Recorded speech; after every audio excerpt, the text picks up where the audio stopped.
We have a tour of Castle Blood. We have the Haunted Hotel. And an attraction that's no longer with us called House of Shock. This haunted house doesn't exist anymore. It was a satanic haunted house. And Ross, the owner, is going to take you on a tour of the classic House of Shock. So this is Hauntworld, the movie part 7. Keep in mind, we have 12 more to go. This is going to tell you and show you what the haunted house industry was back before there was YouTube, back when people just used VHS camcorders to document these things. So the footage is not the best. But make sure you like and subscribe to the channel because we're putting all kinds of really cool content on the Hauntworld channel. And remember, when you're trying to find a haunted house, go to hauntworld.com and check out for all the latest haunted house news. We update the blog a lot. So here we go with Hauntworld, the movie, part 7.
And now it's time for Haunt World episode number...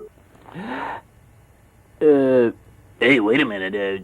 I don't know what number it is. I forget. 9? No. 15? 32? I don't know. I don't know what number this one is. I lost count somewhere between part 6 and part 50. I don't know. Hey, does anybody know what number this Hauntworld tape is? At this very moment, at a secret base near the Arctic Circle, top scientists from the U.S. Department of Tedium are working round the clock in a concentrated effort to determine the number of this Hauntworld episode. The minute their calculations have reached a conclusion, the U.S. President will be telephoning Larry Kirshner directly to relay that information onto him. We're unable to promise that our TV audience will be informed of the result, though, since Larry rarely gives a phone call his undivided attention and may well be tapping away at his computer during the President's call and therefore might not hear the number of the episode.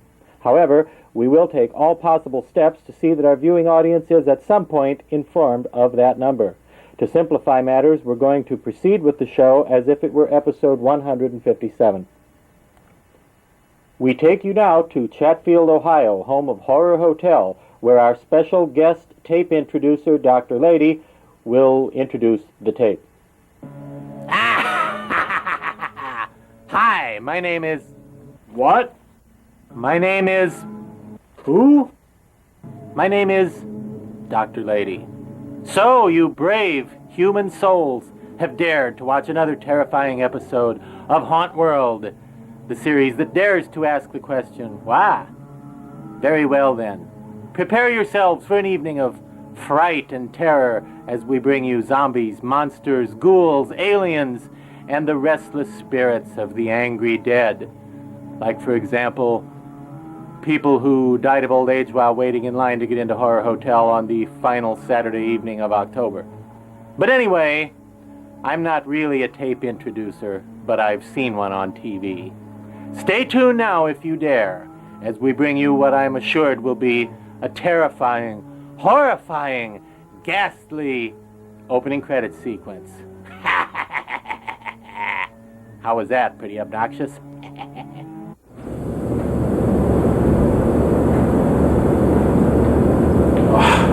You caught me. I was trying to get away.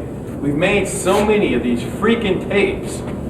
I just want to get out of here. I mean, as you can see in part 6, for an hour and 47 minutes and like 38 seconds, I had nothing to say. It was embarrassing. It was the low point of my career. It was the low point of my videotape series. I remember back to How to Create Your Own Haunted House Part 2, where I was laying in a coffin with a brown work suit on. I looked so ridiculous. Okay, and then you remember I was wearing like glow-in-the-dark glasses. That I thought was the low point. No, the low point was in part 6 when I realized that we had made so many of these freaking tapes there was nothing left to talk about. So I was actually trying to get away.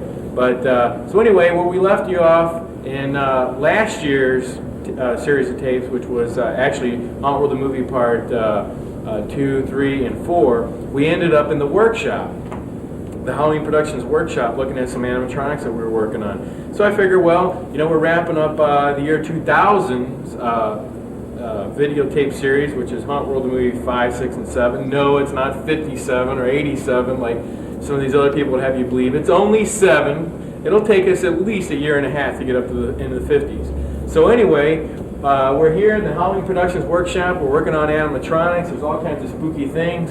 We're going to take a look at that. We're also going to do a couple quick how-tos in this tape, where I'm going to show you a couple things that I was thinking about just actually 5 minutes ago, because we just scripted this like 3 minutes ago. But in this video, we're going to take a look at so many things, and we're going to wrap up the year 2000, the Chillennium year, right? So we're going to take a tour through Spooky World, the all-new Spooky World. As you know, they moved their operation from Berlin, Mass. to Foxborough, the home of the Patriots, a team that didn't make the playoffs, but the Rams did. And I think I mentioned that in the last tape when I didn't have anything to talk about. So you can see I still don't have anything to talk about.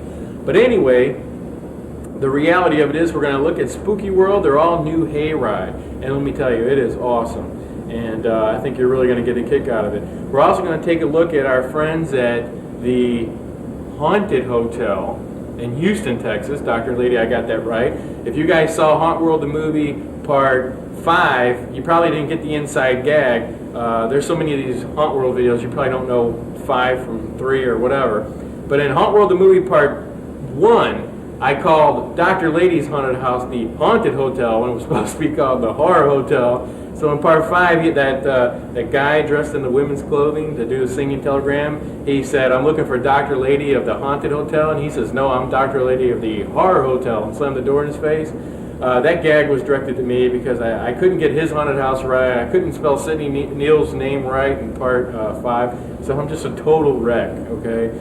We filmed 7 hours of footage, or we have 7 hours of footage between 5, 6, and 7, so this has been a real chore. We're also going to take a look at the Darkness Haunted House right here in St. Louis. We also have footage of Castle Blood out there in Pennsylvania. You're actually going to see his attraction for the first time because we've had features with Ricky Dick, but now we're actually going to feature his haunted house. We have so much cool stuff for you. We got to start it off right away. And the first thing we're going to do is we're going to take a look at the Darkness Haunted House in the year 1999 right here in St. Louis. And after that, we're going to do a little segment about actors and actors in the Darkness Haunted House. So let's cut right away and get right into it, and we'll see you right back here in 2 and 2. Wait a minute, is that trademark? 2 and 2? Oh no, Lawsuit City. I'm in big trouble. 3 and 3. We'll be right back. All right.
Stop here. Step to your right, please. Step to your right as far as you can. Step to your right as far as you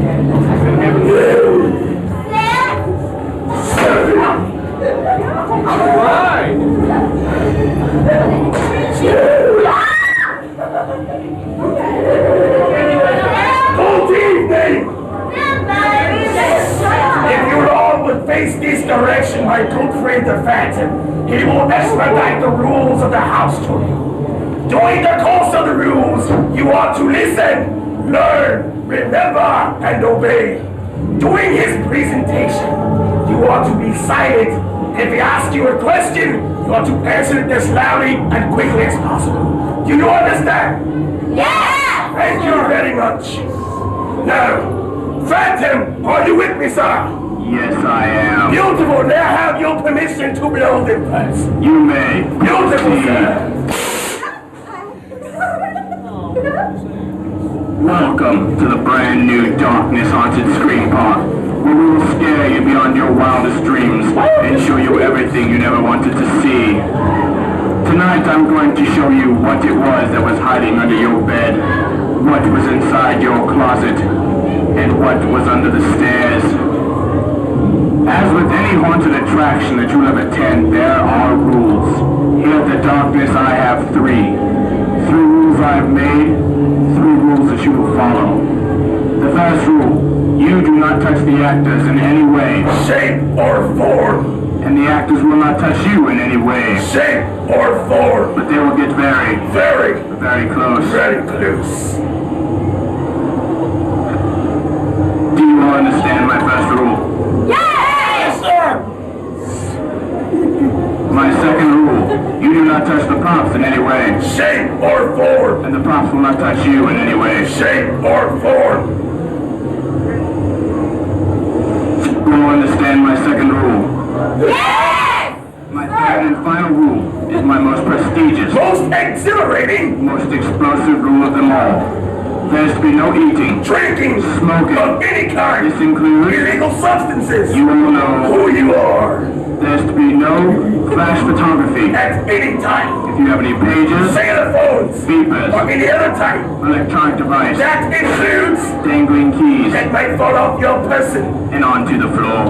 Place them inside your pockets. At this time. We would not want you to lose them. While inside the house. Do you understand my third rule? Yeah! Now, are there any questions that might make your stay here in the Darkness a little more comfortable? Good. If there are no questions, There are no answers. if you'd be so And kind, not so chicken. follow Sarat. Wait a second, Phantom. Yes. Please tell them what would happen if they violate the rules. If you violate my rules in any way, shape, or form, I will have your head severed from your bodies, and you will end up looking like me for the rest of eternity. This is not a fate I wish upon you, so please heed my warnings and follow my rules, for we are watching you at all times. Beware and enter. You do understand the rules?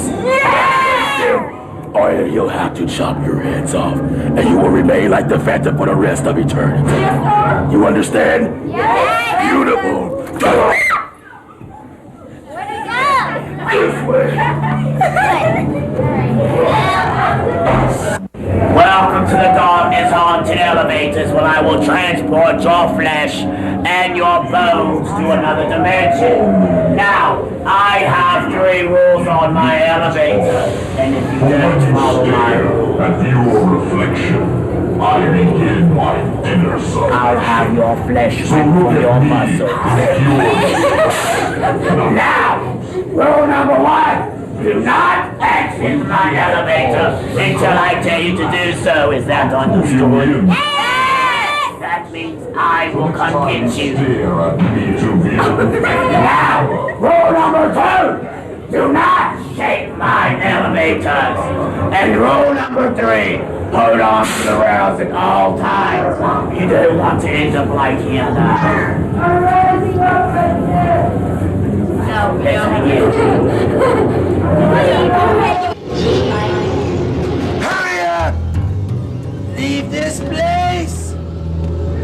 They're gonna get you! They're gonna get everybody! Leave. Leave this place.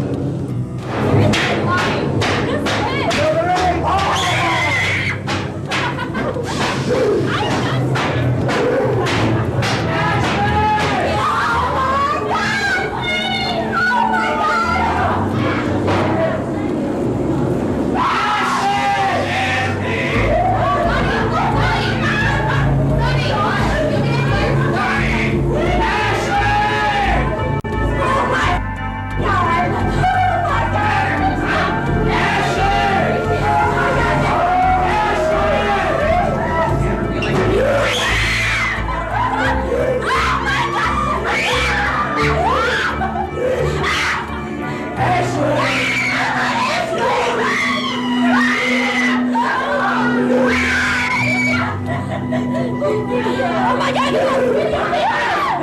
this is hilarious. We just keep walking. Oh my god.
Sonny,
you How are you making that voice? With that voice box? Yeah. Does that really scare him? Yeah. What have you noticed different about it? But with the voice box, Yeah. it's just louder and more dramatic. You sound like maybe you're a possessed devil? Yeah. People get a kick off of it? Oh, yeah. A lot of people just think, well, I'm cool. They're like, this is cool. Hey, what scares them the best? Jumping out of these curtains? It's good timing. Timing? Timing. I can scare anybody. I can scare them and walk up behind them and be real quiet and scare them again.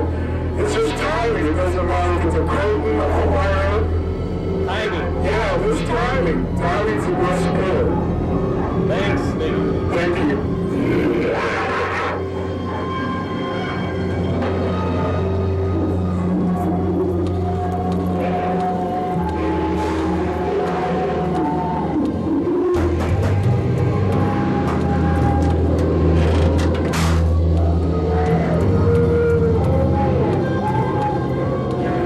Are you scaring them in here? Yeah.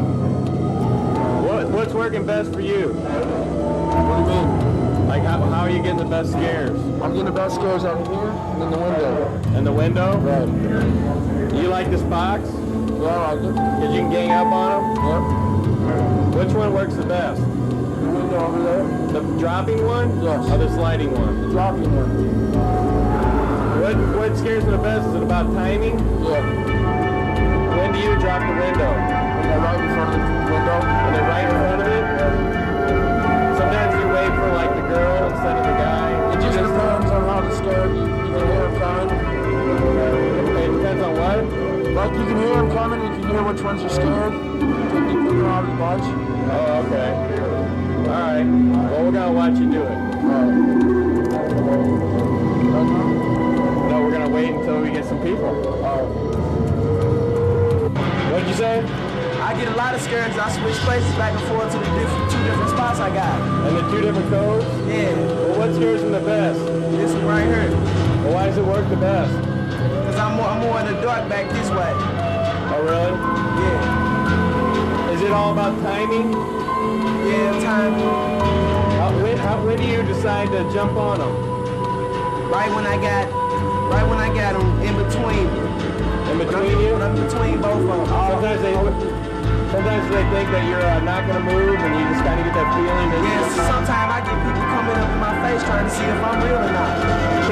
and you just stay still I just stand still. and then they get twice as scared. Twice as scared. All right, thanks a lot. All right.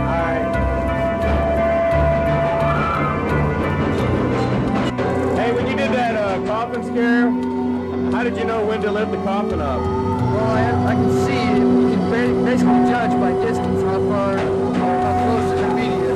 Is it all about timing for you, or what is it? Basically, yeah, it's more timing than anything. Scaring them is easy as long as you know when to jump out and get them. Does that scare work pretty good for you? Yeah, it does. Hey, do you like working in this area better than the others? Yeah, I originally started asylum, as you know. Do you think it's set up better to scare? Yeah. Why is it set up better to scare? Well, because it's just basically all timing, and you get to go through different scenes. Like I can jump over the wall and get those people right behind you, but we do this. Do you think it's better to scare because there's more scare points built in? Well, yeah, there's, like with the crypt box, you got 6 scares in one area.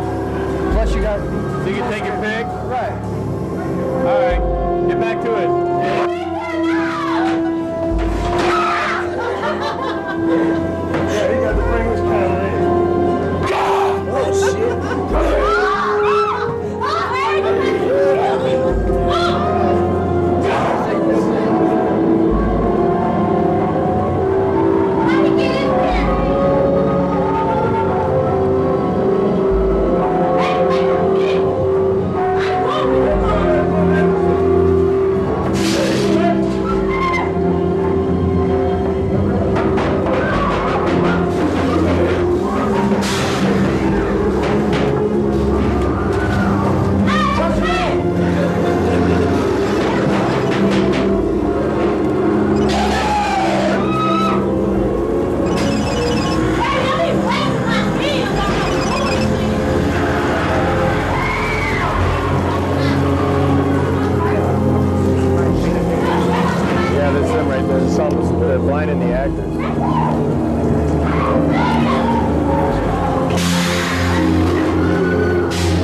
the most?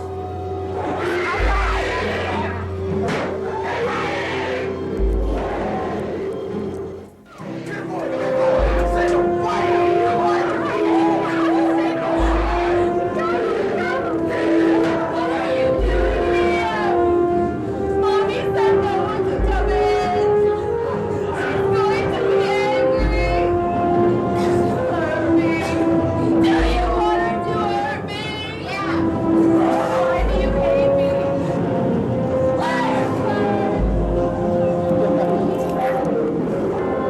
I like her. Huh? Hey, so what is your motivation? How did you come up with your little skit? My mommy. She used to hurt me. Do you think people are freaked out by that kind of scary? I think so, but I'm not always sure. You actually made people cry? Because they think that you're really demented or deranged? People say she's really psycho for real. Do you feel psycho when you're doing this? A lot of times, yes. Do you feel normal outside of your costume?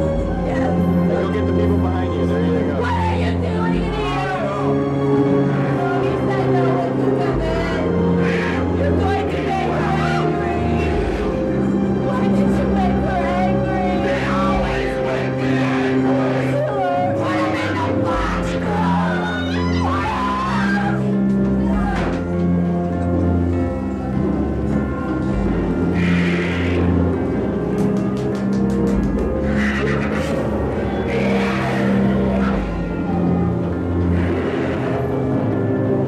So you're trying to get a psychological scare, huh? Something like that, yes. Yeah, and do you think that really freaks people out? Usually. What's the worst thing you've seen somebody do? How they, reacting to what you're doing? Crying, falling on the floor, jumping about 100 feet. Just nervous to get around you because they think Yeah. that maybe you're really gonna stab yourself. Yeah, they tell me to stab myself. Sometimes and then I tell them I'm dead already, and they're like, oh, whoa. So you think it really freaks people out, huh? And instead of you telling people that you're gonna stab them, you're saying you're gonna stab yourself. It's the whole backwards thing, like asking them questions why they hate me instead of me hating them. I see. So that's a different approach. Totally. It works. I enjoy it. Yeah. You really get into the character. Yeah. How do you get yourself prepared to do that? I don't know. Usually that slamming door helps me because it's like a whole change of mindset thing. I see. Okay. Time for you to go. No. No. Stop. We don't hate you. Liar's bird. Liar's bird.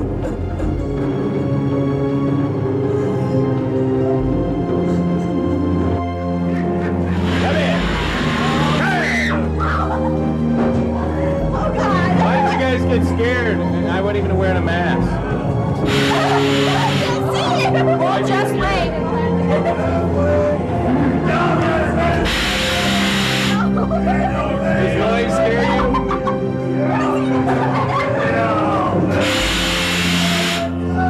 Does this thing scare him? Yes, Why? because it shakes. And I keep them talking. I keep them listening to them until they... All that noise? All the That's noise. It's a big loud Here we noise. go. Let's see what happens.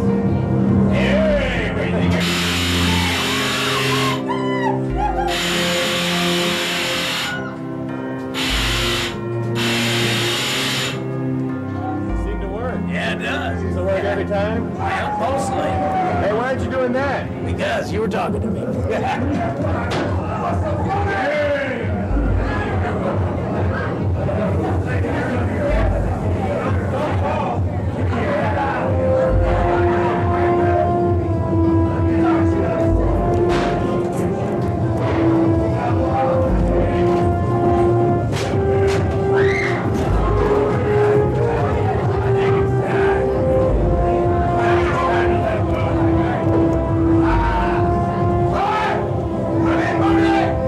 Get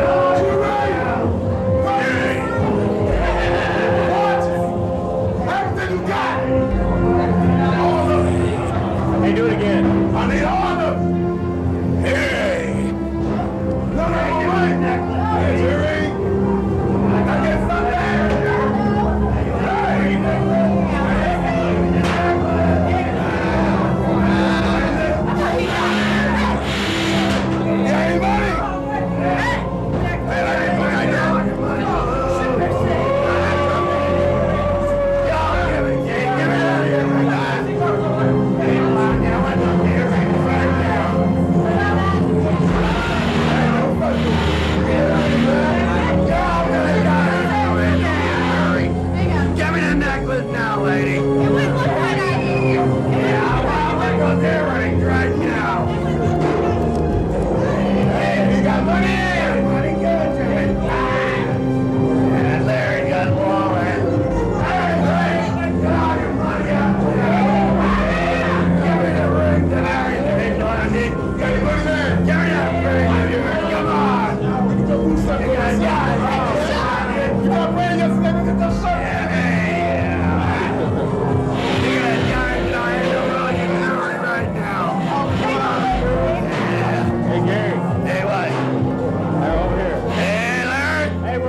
Walking in the streets of New York, and you guys seem to be mugging them. Does that work? Yeah, we get millions of dollars out of it. Look at this ring I got off some lady earlier. Hey, it pays out real big. You took it one way or the other, huh? Yeah, I take their bodies if I had to. They're all in danger in New York. They basically all look like vagrants. Yeah. And you're scaring them by threatening them. Threatening them and their money. We want their money. Oh, their money. Yeah, your wallet. Yeah, I've got a couple of different persons tonight. We're making money tonight. Hey, money, guys! Money.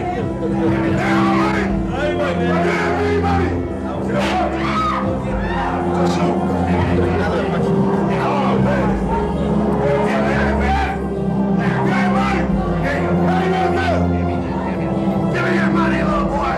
Give me that money. Get out of here. Get out of here.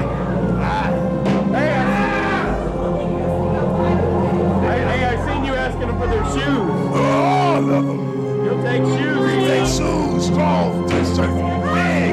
They hurt you. I'm untouchable. I like flesh blood. I want all of it.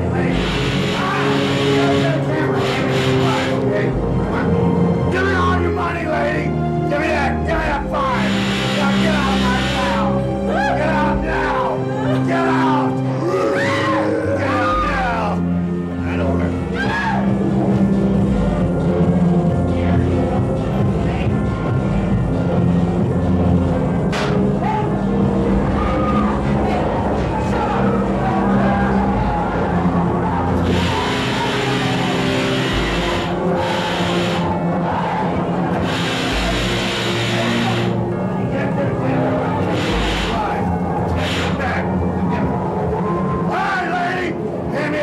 Money now! Now! Give me that $5! Now get out of my part of town! Why do you walk in the streets of New York so late at night? I have no goddamn idea. You got any jury on you, lady? How about your money? Get out of here! That old man, sir! Think we were off it. Hey! Did you guys get scared? Did you guys get scared? What scared you? What scared you? The vibrating floor. People coming out of the walls. People coming out of the walls and the vibrating floor? Yeah.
Get him good, Larry. Middle of the group.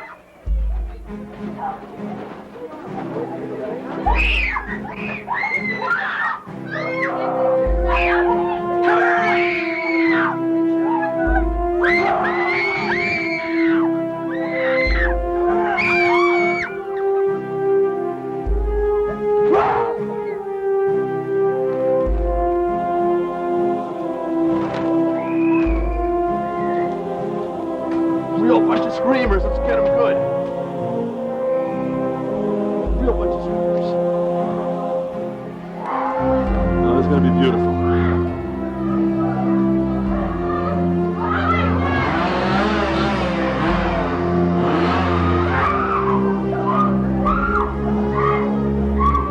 Here we come.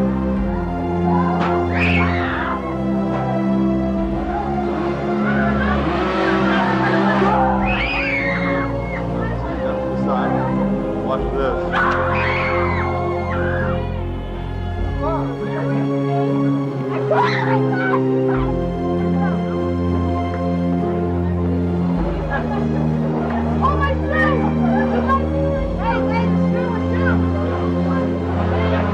All right, you see the wall over here. You see it's a spandex wall. Frank, push out on that wall. Let me see. See, you can see it's just simple spandex. No need to spend $800 or more on a wall like that. $20 for the spandex will do the job. Now we'll turn off the light and let's see how well it works. Jackie, come here.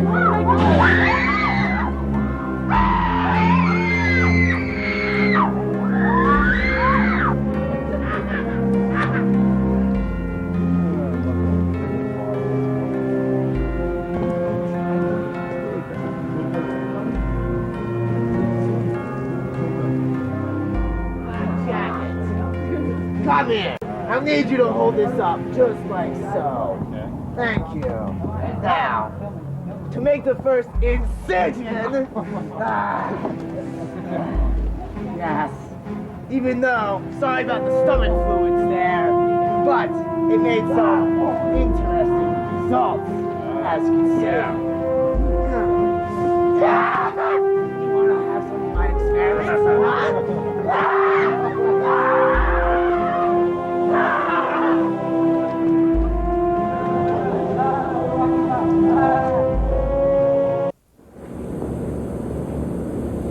Okay, what'd you think of the darkness? It was dark, wasn't it? That's a joke. I know it wasn't really a good joke, but it was a joke. But anyway, moving right along. One of the things we've talked about a lot in the past is, advertising and things like this. One of the things I wanted to touch on was television commercials. And I don't profess to be the expert, so to speak. But what we're going to take a look at is we're going to take a look at some TV commercials from the Darkness right here in St. Louis. Well, actually, it wasn't the Darkness. We had 3 haunted houses in 3 different locations, and we called the whole event under one umbrella. We called it Screamfest '99. And so we made a commercial that encompassed all 3. And then we're going to take a look at some other commercials from Kevin McCurdy, which we already seen that in part 6, but we're going to play it again. And we're going to take a look at Verdun Manor's commercial again. But anyway, the whole point of the commercials, if you're going to make a television commercial, you need to make sure that you're getting across the impression that best represents your attraction. Remember that television is a very visual medium, meaning that people get to see images from your attraction. So you want to have, you just don't want to have a cameraman walking around through your house with a light on his camera. You actually want to try to set up some shots. You want to try to stage some things, and you want to try to maybe get a couple people screaming. But what is your message that you're trying to deliver? Is it that you're the scariest, that you have the most to offer? I mean, you really have to consider all these things when making a TV commercial. And it really is, when you're going to put out your brochure, or you're going to put a radio commercial on the air, you could have the best haunted house in the world, and you could have the worst advertising in the world, and everybody's going to judge you by first impression, which is what you put in their hands, what you put out there for them to see or hear or look at and read. So be very careful, and if you're going to put a lot of time and effort into any one thing in your attraction, make sure that it's your advertising. On television commercials, I like to try to be creative. I usually don't have the kind of time that I would like to spend to make one. And I would say the best TV commercial that I've ever seen was Kevin McCurdy's, and I thought that was really nice. And but Spooky World had a nice commercial too. So let's take a look at a couple television commercials, and we'll be right back. Screamfest 99 is St. Louis's 3 best haunted attractions. First, there's the Darkness in Soulard, with all new gothic scenes of horror. Then Terror Visions in 3D, where your worst nightmares come to life. And finally, the brand new Scream World in Fenton, featuring 3 separate haunted adventures. Phone our haunted house hotline at 631-8000 and come test your nerve at Screamfest 99. Netherworld Haunted House. Experience wall terror at Atlanta's ultimate Halloween event. First, immerse yourself in gothic horror in Vampire the Masquerade. Then descend to a secret base deep within the earth. Vault 13. Take I-85 to exit 37, Jimmy Carter Boulevard, located on the access road in the Georgia Antique Center. Huge savage monsters. The elevator of death. 1 million volts of pure terror. Netherworld Haunted House, where monsters dwell. Netherworld Haunted House. Journey into the future to a shattered Earth ravaged by hideous creatures from the deepest pits of the Netherworld. Can you survive Netherworld the apocalypse? Then experience a brain-bending adventure in 3D technology. The terror surrounds you in Netherworld 3D. In the Georgia Antique Center on the I-85 access road at exit 37, Jimmy Carter Boulevard. For more information, visit fearworld.com. Netherworld Haunted House. But now, a word from our sponsor. Do you have dental problems that require an extra special touch? Fangs and tusks the average dentist just can't deal with? You need Dr. Hans Molag, dentist of the supernatural. Dr. Molag can handle any weird teeth, from vampires to the Nevian swine devil. And he even works on normal humans. Dr. Molag made all my teeth problems go away. Dr. Hans Molag, dentist of the supernatural. Pain relievers optional. Hi, I'm Wolf Boy, president of Hair Club for Monsters. I'm here to tell you about Hair Club for Monsters in our unique new polyfuse method of hair replacement. Here are just a few of our many satisfied clients. I lost my hair because the fires of hell burned them all off. Thanks to Hair Club for Monsters, I've got a full head of hair that's the envy of every devil. I tried lots of hair replacement systems, but they always looked fake. With the Hair Club for Monsters, my hair always looks real and natural. I'm in and out of the water a lot. And with Hair Club for Monsters, I don't have to worry because my hair is totally waterproof. It lets me wear my hair in a real 90s way. Hair Club for Monsters. It's the only way to go. So if you're a monster who's losing your hair, send for a free brochure. And remember, I'm not only the president of Hair Club for Monsters, I'm also a client. Hair Club for Monsters. Hair today, hair tomorrow. Hey, Stud, I'm waiting to hear from you. Call 1-900-MONSTER and talk to your favorite ghost or vampire right now. This isn't one of those cheesy pre-recorded messages. You'll be talking to a real undead spirit of evil. Oh, yes, my darling. Invite me into your house. Call 1-900-MONSTER and rap with someone right now. Tut, tut, my dear. Call 1-900-MONSTER and talk to the ghoul of your dreams. That's 1-900-MONSTER.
I just love playing with toys.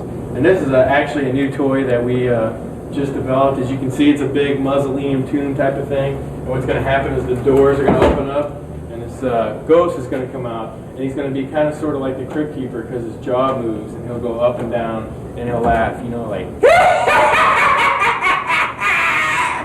So he's going to be kind of neat.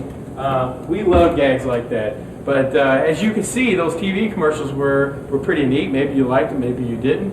But one thing is for sure is that those TV commercials had professional-looking graphics, and whether or not you like the style of them or not is really beside the point, because the fact is that they were professionally shot. And make sure that that is something that you do.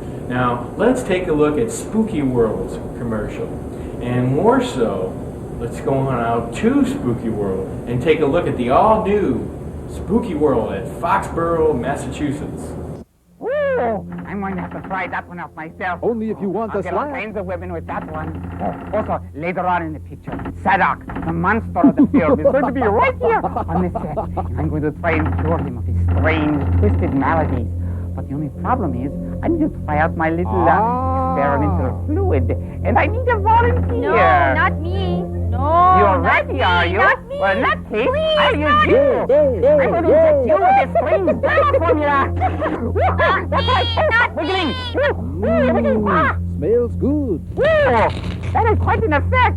Not exactly what I had planned. Oh, well, Rufus. Well, I guess I'll just feed you to Phernopulax. Ready, creature? Here you go. How fun and twisted. Well, let's get back to the film. Roll the tape. Oh, you like that, did you, Mortimer? You could be next. Good. You could be next. That's right. Glenn to the far side left. Jefferson to the near side right. Bledsoe back. Throws. End zone. Touchdown! Drew Bledsoe, you just scored. What are you going to do next? I'm going to Spooky World. Come visit the largest Halloween celebration in the world, now located deep in the woods at Foxborough Stadium. Thrill to 11 spooktacular attractions, including 4 haunted houses and 3 museums. Spooky World haunts from 6 p.m. every Friday, Saturday, and Sunday in October. Spooky World. Spooky World.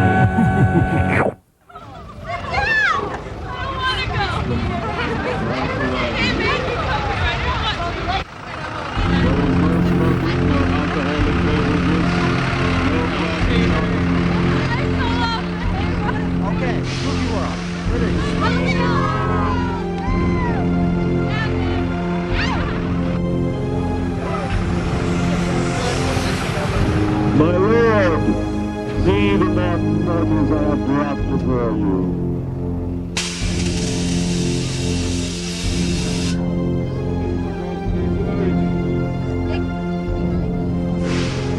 And this one here is too chaste. This one here definitely has potential.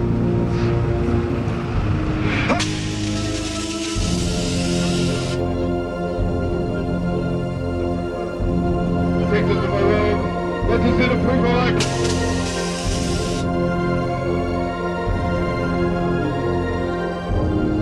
You may not have the bottles.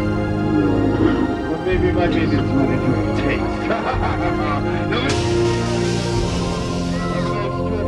gonna be a hell of a ride. This Nostalgia. Please remember that it was your name when you come back, your love, your camera, your unfinished, your bad.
That's great, thanks.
So what'd you think of the all-new Spooky World? I can tell you it was a real spooktacular, I can guarantee you that. That was one of the better, probably the best hayride that I've ever seen. One of the things you noticed is that the consistent theme throughout. And that's one of the things I think a lot of hayrides are missing, that they don't keep a consistent theme throughout. It'll be random scenes or just axe-wielding chainsaw maniacs, you know, chasing the cart and whatnot. So I think it's real important to keep the theme the same. And as you notice in the Spooky World footage, they like to stay with that Gothic theme, which is my favorite. I love Gothic themes and whatever. And if I was ever to do a hayride, I would probably do something similar because I love Gothic stuff. I like blacks and grays and old crypts and tombs and, you know, ancient warlord guards and, you know, cells and stuff like that. And I think that is really eerie and really spooky. Now, if you remember correctly, Dave Bertolino got on Hauntworld.com and put ads on for haunters to come help him. And from what I heard from Dave, that he got a tremendous amount of emails from his posts on Hauntworld for people to come help him. And I think he had, you know, 10, 20 different haunters this season come up and help Dave Bertolino, who, as you know, had a lot of problems in their old location, and we're just really glad to know that Dave Bertolino and Spooky World is back on the scene, setting industry trends and being a leader in the business. And it was really neat to know that all these haunters went out there to help Dave, and I thought that was great. And I was really glad to know that Hauntworld.com could help him do that. I'm standing next to another animation that we're going to have. This is the commercial segment of Hauntworld. No, it's not really. It's to help you guys get ideas. One of the things you see here in this video is what we did was we made this look like the side of a house. If we could just pan a little bit over. That's Jim, the camera guy, very inexperienced, no training. He's not being paid, so please be patient. Okay, he's working on breadcrumbs and cheesy puffs. One of the things you can see is that we tried to make this look shingled. So this is really important for your haunted house. Okay. If you're going to make a scene, like an outdoor scene, try to, you know, give it shingles. These are just cut out of pieces of half-inch plywood and, you know, just strips and screwed on. And it's painted in a really off-white and hit with some aging and whatnot. And as you can see, this would be a great scare for the door to open up. And as you notice, we went ahead and cut these strips of wood here to make it look like the window really is boarded up and it couldn't open. But of course it does open. And then of course in this animatronic, which isn't completed yet, a zombie comes out and his arms will, you know, attack you while he goes in and out. But not trying to be an infomercial, this is a great scare. And it's a great disguise because it looks like the door is not going to open. And that's very important in your haunted house. You got to make sure that things look right. They look believable, or they look camouflage. This is camouflage because it doesn't look like it's going to open. So just try to keep that in mind. Now, we're going to go back out into the haunted universe with Castle Blood. As you may well know, we've had Ricky, Dick, and crew on the Hauntworld movies since the inception. And they're good friends of ours that make the best Gothic, okay, getting back to that Gothic again, the best Gothic costumes in the industry. And I highly suggest you check out his costumes. You can check out his website, which is linked at hauntworld.com. I don't know how many plugs I got to make for Hauntworld. But one of the things we've never done on Hauntworld videos is we've never featured Ricky's haunted house. So let's hear from Ricky Dick on a little segment he did. And let's go on out to Castle Blood and take a tour and see what everybody's raving about.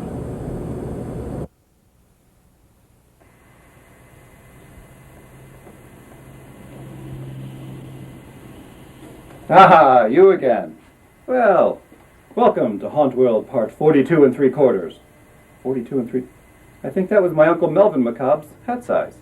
He was a giant in the haunt industry. Oh, that's bad. That's a Dr. Lady quality bad, isn't it? Well, I am Macabre, gravely Macabre, here from Castle Blood to talk to you one more time about characters, actually characterization. Now, while we don't really have the time to go through a whole Lee Strasberg School of Haunted House method acting on just one little segment, I want you to realize how important having a few identifiable and fully thought out characters can be for your haunt. While many of your best and most exciting actors will be jumping into a scene, doing their scare, and getting out, that way leaving the customers bewildered, they don't know where it came from, what it was, or where it went, you'll also benefit greatly by having some characters that the public does get to spend time with. They do get to know their name, and they understand what that character is all about. Now, this could be within the attraction, say in a chapel setting where they have to summon some kind of protective thing, or banish evil spirits, or bring evil spirits about. The customers will be spending a little time with that character, so you want to fully explore what that character is all about. A full costume, a full makeup job, a full just everything that makes a person a person. Now, here at the castle, because of the way we do our Halloween adventure games, the customers spend a lot of time with each of our actors. And from year to year, while we do believe that you need to change some of your scenes, the public seems to enjoy coming back and asking, well, is this specific character going to be here? Is Stench going to be there? Is Behemoth going to be here? They remember the names because they're memorable characters. So keep that in mind as you watch some of these short little segments from the Castle Blood Tour of 1999 and see the full effect that these characters have, from the wigs, the makeup, their attitudes, their costumes, everything, to bring about full-bodied, that's kind of odd for dead people, but full-bodied characters that the public will remember and enjoy. Good evening. My name is Nightmare. I want to welcome you to Castle Blood. Our theme this year at the castle is Carpe Nocturne, which means seize the night. Here at the castle, we have 3 rules that you must follow at all times. Rule number 1. No eating along the way. We're the only ones allowed to do that. Rule number 2. No smoking. You must remember that us denizens are highly flammable. And rule number 3, which is the most important rule, touch nothing. And no thing will touch you. Very simple. Touch nothing at all, and no thing will touch you. Does everyone understand the rules? Do I need to repeat them for anyone? Very well then, follow me. Are you surprised? Good evening. I am your guide, Draconiaca. Are we all here? Good. Now, you have chosen to take a journey tonight. I do not know if you realize you are also on a quest. Your quest is to find 3 objects. The spider, the serpent, and the skeleton. If you do not find these objects, well, let's just say you'll be joining us for dinner. All right? That kind of skeleton. Questions must be submitted in writing. Now, I want all of you to stay with me at all times, otherwise I will not guarantee your safety. And you will follow me right now.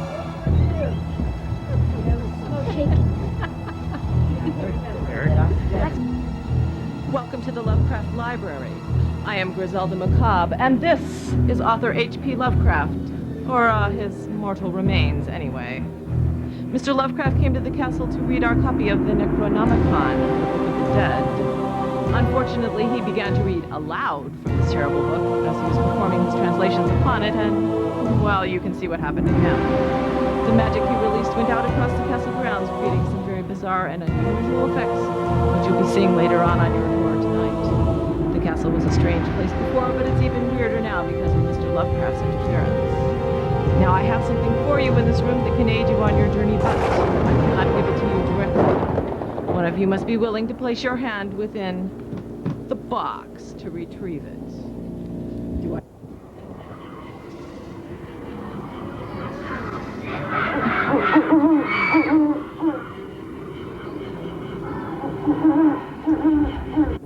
Good evening, my name is Stormy. Good evening, I am Screech, the offspring of Stormy. Good evening, I'm Shackles, and don't go frolicking through our cornfield tonight.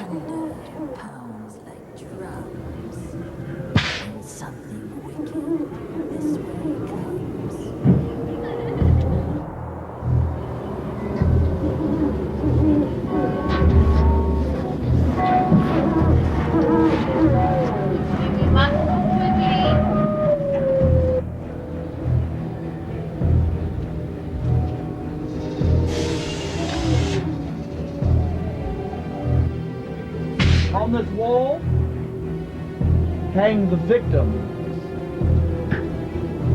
of those who have tried to invade our dear castle. We leave them here as a warning to others and as a trophy. I think they add to the decor. You be the judge.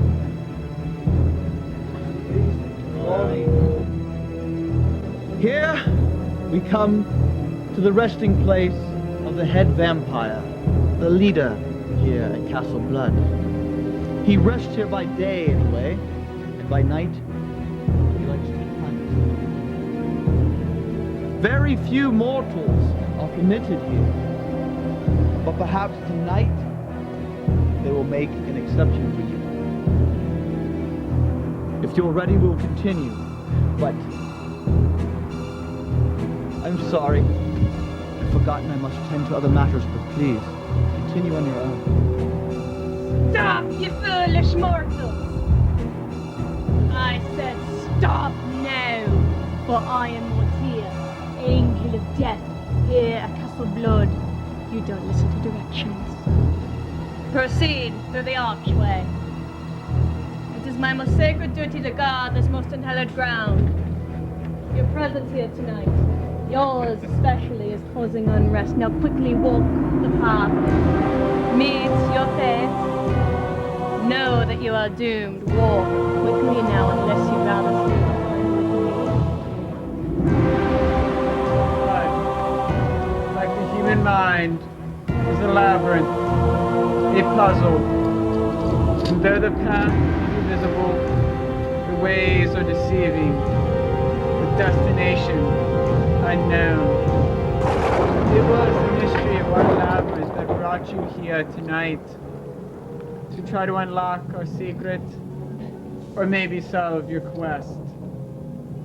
Others have been here before, and now it is up to you to find the solution and survive. You have your whole lives behind you now, and I hope you've enjoyed them. If you're about to enter our mausoleum, a pleasurable pain, and your suffering will be legendary, even in hell. So continue on your journey, for I have such sights to show you.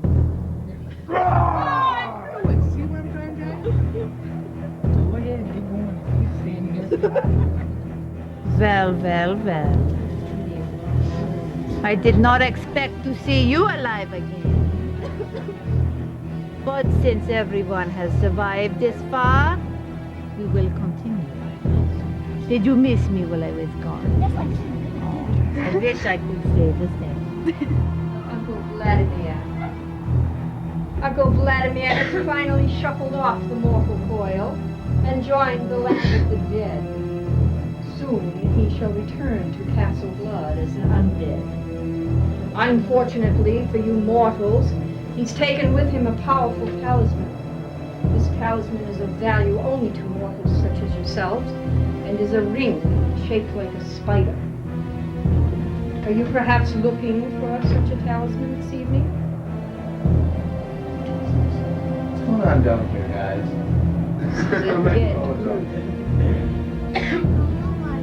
How many of you are brave enough, or perhaps foolish enough, to reach inside this coffin and take the ring?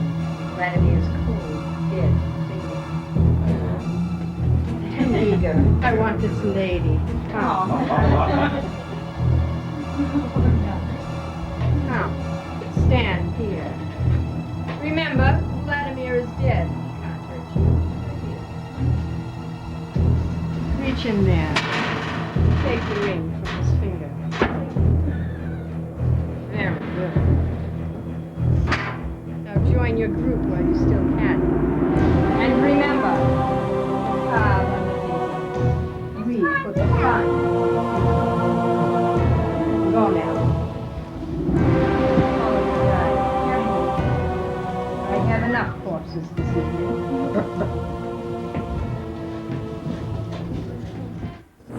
As you can see there with Castle Blood, His haunted house is detailed to the brim. I mean, come on. Have you ever seen detail that good? Now keep in mind, his haunted house, part of it is in his house. So he's living it every single day, just like Dr. Lady. Now that is a real haunter. Now on to our, oh, phew. I thought that was somebody was standing behind me. I got freaked out there for a minute. That's something new we're coming out with, and the camera lens is pointed at me. And well, anyway, I wasn't scared. I'm the king of Halloween, so what would I be scared of, right? Just kidding. Anyway, getting back to it.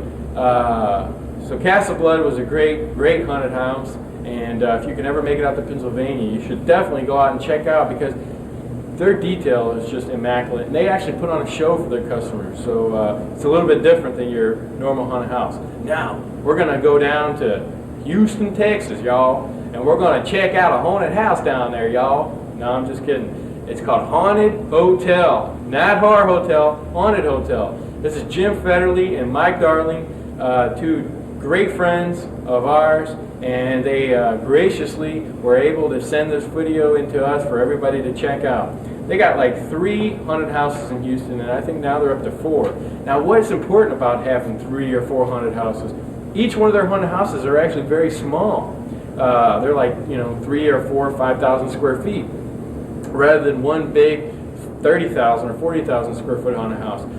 As we've already talked about before, I'm now more a believer in having perception of value rather than like some big 40,000 square foot haunted house.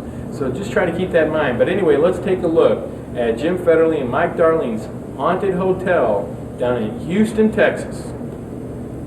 My name is Jim Federle. I'm one of the owners of Gravedigger Productions.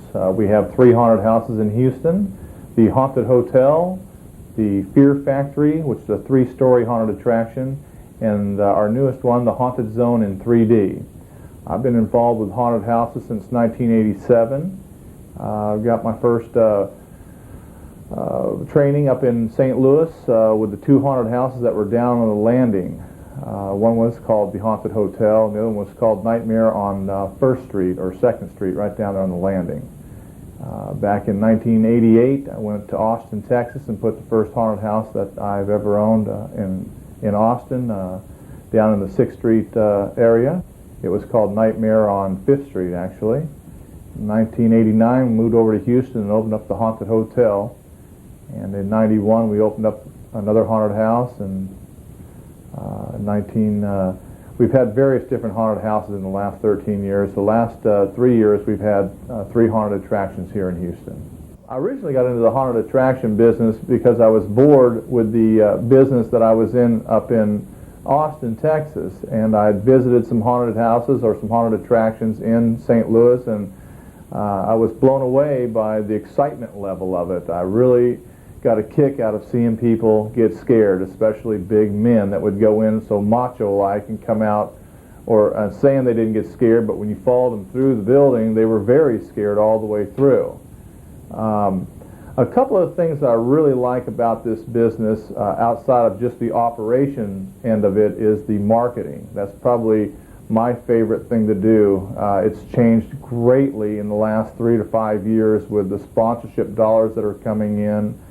The first few years we got into the business, the money was not very good, so we didn't get into it for the money.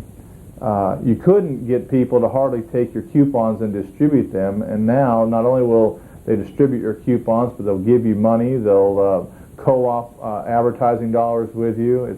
That's probably the single most fun part about the business that I didn't expect when I first got into it.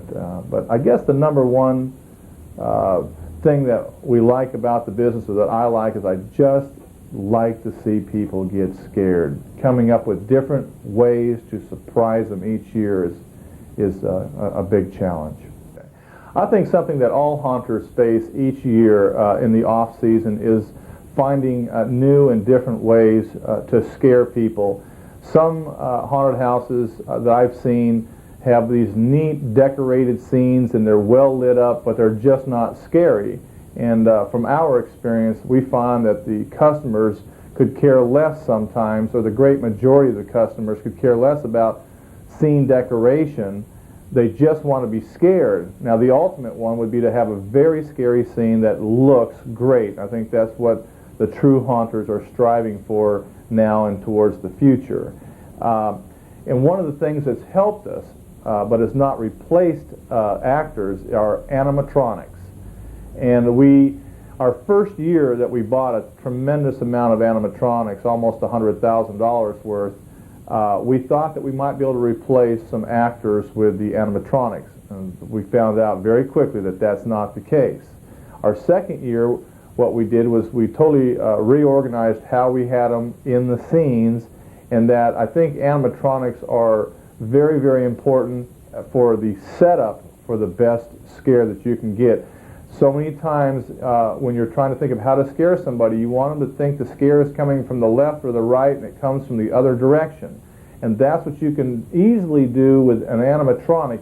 As soon as they get into the scene, the animatronic is talking to them or popping up or doing whatever it's doing. And as they're looking at the animatronic, their mind wanders from the thought of something jumping out and scaring them, and that's where we really nail the customer. We get them looking at that great animatronic, some of which we've purchased from Halloween Productions in St. Louis.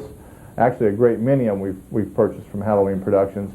They're looking at those. They may be talking to you for 15 or 20 seconds, and the customers are looking and looking at that animatronic, and boom, the actor pops out from a false wall or from behind a door or from any number of different places. And that seems to be what works for us, is a lot of misdirection, and the animatronics help tremendously with that.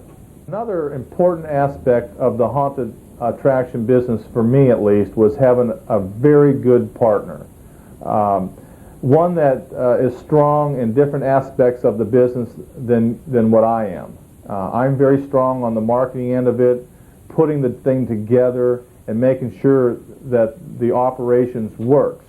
But I needed a partner who was very good in artistic design, who could come up with different scene ideas year after year after year, and could put the scenes together to make them look really good and make them look like they came out of a spooky movie or a haunted genre type movie. And Mike Darling is my partner in crime in this business here, and I couldn't do the business without him. So he paid me to say that. Hi, I'm Mike Darling with Gravedigger Productions, and we're here in the Fear Factory today, and we're going to show you how we've used a animatronic along with an actor scare and how we've incorporated the two together. Once the customers walk in the scene, they'll notice that there is no railing separating them from the actual animatronic or the scare, so they become part of the scene. They'll walk past our fellow corpse here, El Rey. They will walk past the fireplace. The actor sees them through a hole that they walk past. He hits a switch that turns on the animatronic.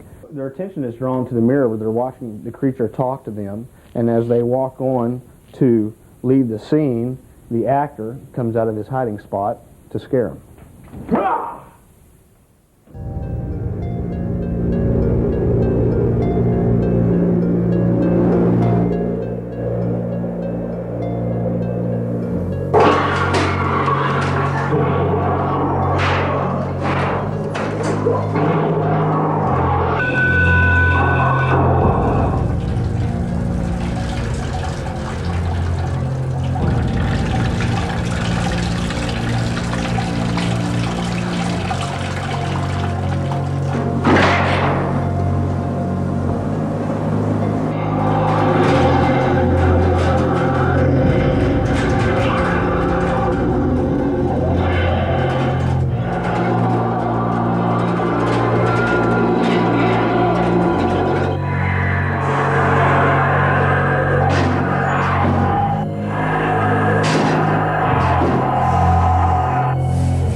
No.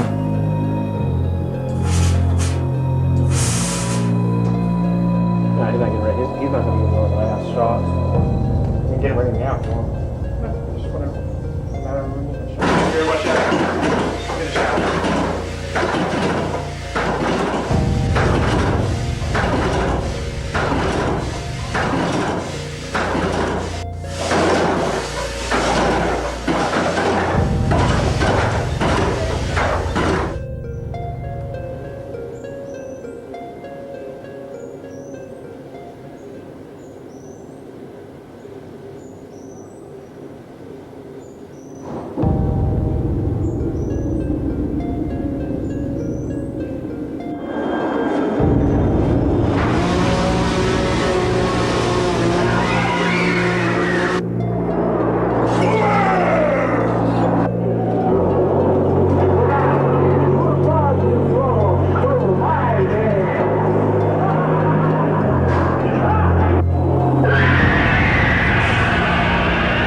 So what'd you think of the Haunted Hotel out in Houston, Texas? I thought it was great. And you know, their haunted house just keeps getting better and better. And those guys made a huge investment in their haunted house a couple of years back with all kinds of props and animations and things like this. And then I believe last year they took another step and they hired an artist to, you know, detail the whole place. And you know, there is something to be said about doing things in phases, okay? And I believe the phase that I like to do it in is I think that you start off with the nuts and bolts, okay? You have a theme that works, okay? Let's just take a Gothic theme, because I like that Gothic theme, right? So let's say you take a Gothic theme, you want to have, you know, arched pathways to walk under, crypts and tombs. You want to have camo netting hanging everywhere with Spanish moss and you know, really crypty looking props and lots of gray bricks and things like this. So start off with wood and paint and build from there. You know, you can only get better. You know, lots of chandeliers and props. And that's the way I would start, rather than going to, you know, the show and you just buy all these animatronics that you think look really cool, and then you have them sitting in black rooms. You know, that's no good. So if your budget is restricted, start off with paint. Paint, this is the Dr. Lady thing that he always does. Start off with paint and wood. Paint and wood. You can make wood into anything, and you can paint it to look like anything if you get talented people to work for you, like us. That was, anyway, as you can see, this is a very small clock back here. Two of the animatronics that we're taking to the show this year are big, giant clocks. Now, not another infomercial, don't get me wrong, I'm going to give you a tip here. As you can see, we've created this nice looking clock, and this isn't securely fastened in there because I wanted to show you guys what this was. What this is, if I can get it out, you see there's a skeleton hanging in there, okay? And there's going to be a strobe light mounted up in here, and it's somewhat complicated, and I can't get into how it works because you basically just need a motion detector and all kinds of other things like this. And I'm not sure, you know, if you have carpenters and painters that can create clocks that look like this, but this is a thing called scrim. Scrim, see? Scrim. And what it does, if you've ever been to Disney's Haunted Mansion, like 80% of all their effects are done with scrim. And the way scrim works is you can paint it on the outside and you light it from the outside and you can't see through it. Although you're seeing through it now, it's because the whole room's lit up, okay? But in normal haunted house atmosphere, you would not see on the other side of scrim. And you paint on the outside and you can't see what's on the other side until a light kicks on from the inside. And then you see through the scrim like it's not even there and you see what's on the inside.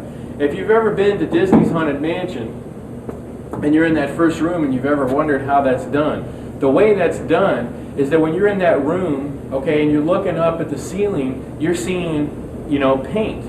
You're seeing the scrim, a scrim laid out over the top that's painted to look like the ceiling. And what happens is the lights go off in the room you're in, and a light goes on the inside of the scrim, revealing the lady hanging there.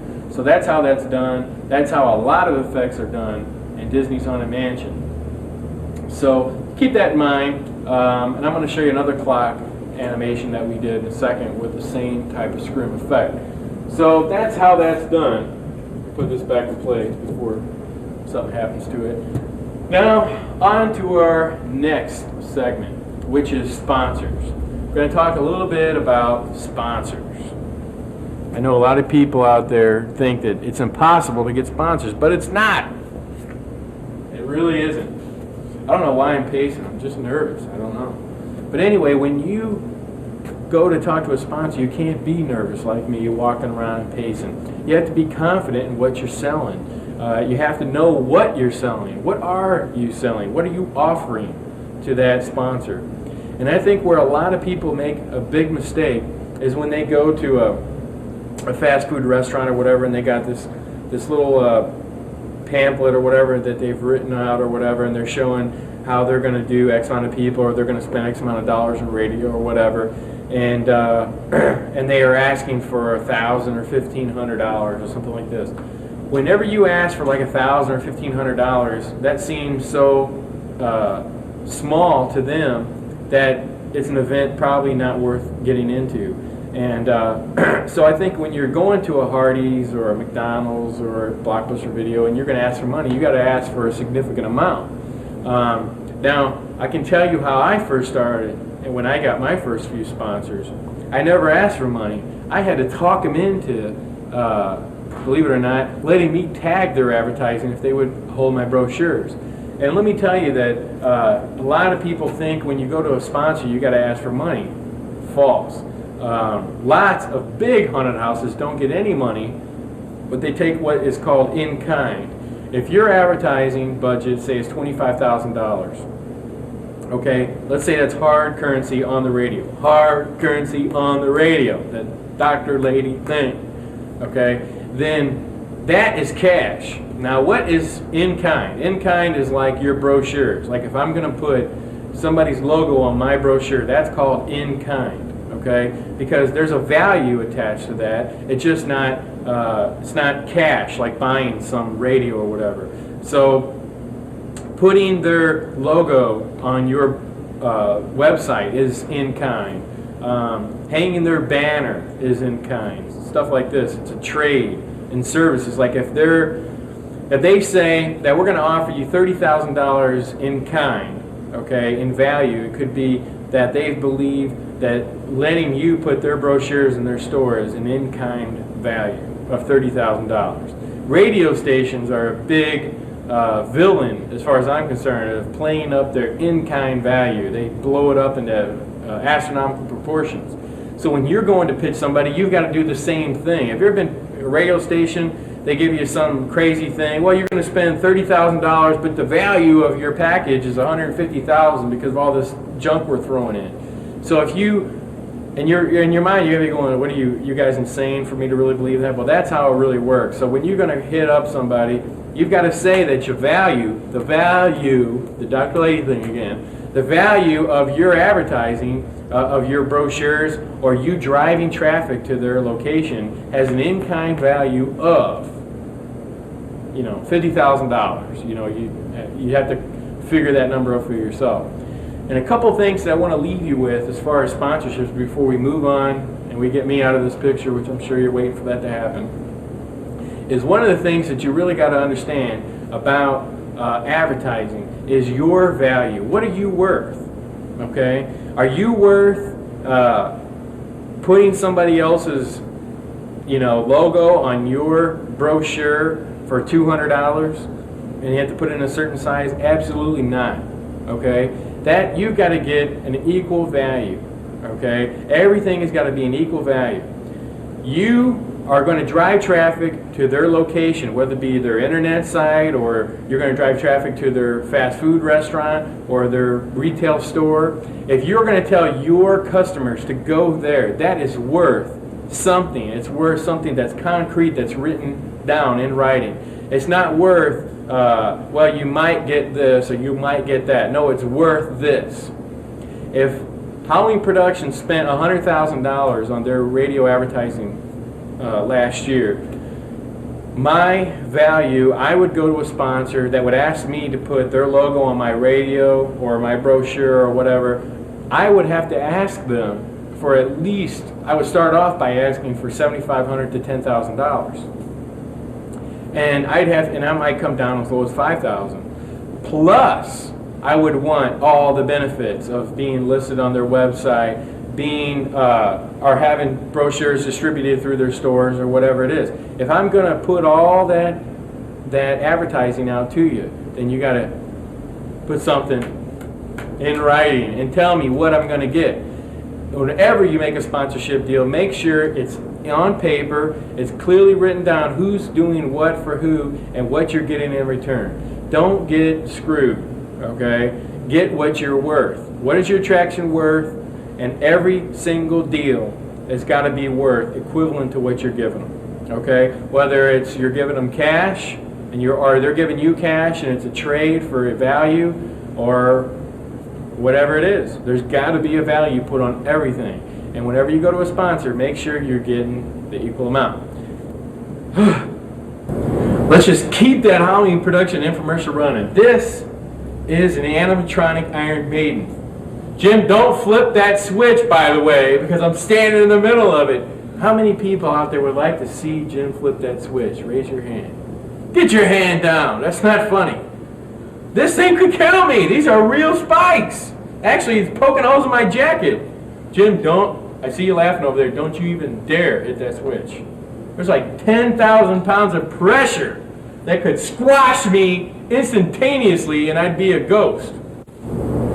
We need to hurry up and get this up because I think Jim just ran to flip the switch and I'm stuck.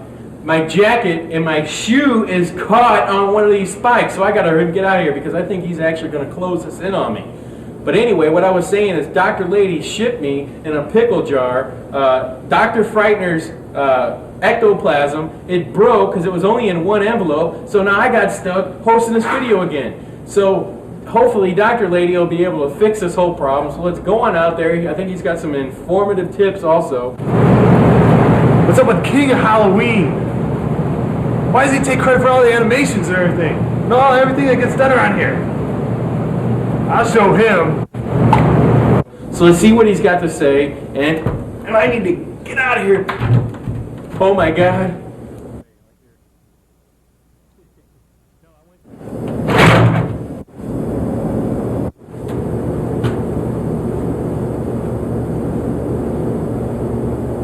Oh no, I'm just like Dr. Frightener now. Jim did push the switch. It was so quick I didn't feel anything. 10,000 pounds of pressure. There's about 200 nails in here going through your body. You'll end it quick. Whatever you do, folks. Haunted house safety tip number 140,633 and 2/3. Don't buy one of these machines. It could kill a customer, it could kill an actor, and you could end up like me. I'm so depressed.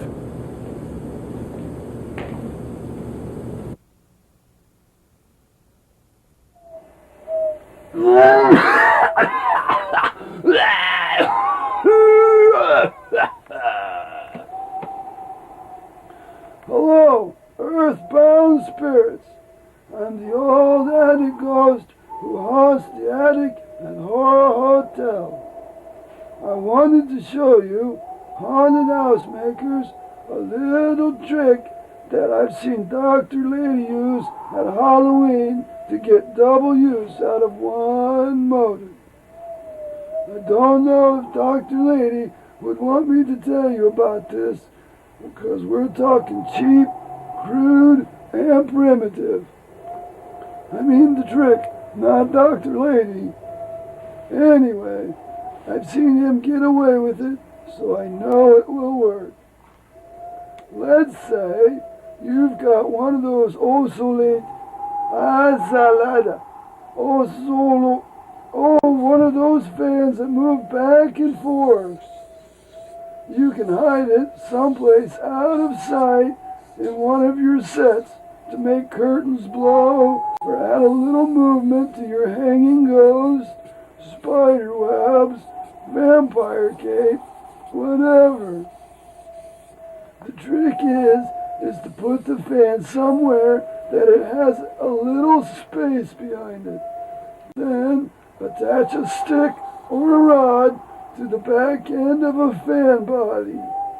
Hook a piece of fishing line onto the end and run the fishing line up to a loop or a pulley. Stick one of your basic rubber spiders on the other end. Maybe it's running over a wall or a divider into the next display area. So, at the same time, the fan is making your curtains or cobwebs move in one scene. The back end of the fan is moving the stick back and forth and making a spider crawl up and down into the wall into the next scene.